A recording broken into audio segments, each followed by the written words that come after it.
Et puis la Chine se prépare à vivre un week-end comme elle n'en a pas connu depuis 3 ans, le nouvel an chinois. Et la fête est surtout l'occasion de voyager pour les Chinois. 2 milliards de trajets prévus pour ce week-end du Nouvel An. L'entrée dans l'année du lapin, symbole d'équilibre, d'harmonie et de paix, sauf dans les aéroports et les gares, parce que là, c'est la pagaille. Levée des restrictions sanitaires et pénurie des tests PCR égale cohue généralisée. Sébastien Le Belzic, correspondant d'Europe 1 à Pékin. Baluchon sur l'épaule, il se fraye un passage dans la gare bondée. Liang est ce que l'on appelle un Mingong, un travailleur migrant venu des campagnes, tenter sa chance à Pékin, où il travaille comme serveur dans un restaurant. Pour la première fois depuis 3 ans, il rentre chez lui, voir sa famille en province pour le Nouvel An chinois et l'entrée dans l'année du lapin. Un trajet de plus de 3000 km. Seul le masque est obligatoire.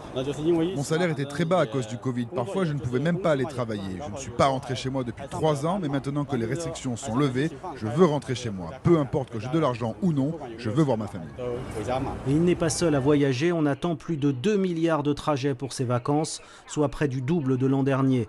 Avec le risque de voir le Covid se répandre dans tout le pays comme une traînée de poudre, selon des experts internationaux, la Chine pourrait enregistrer pendant ses congés jusqu'à 36 000 décès par jour.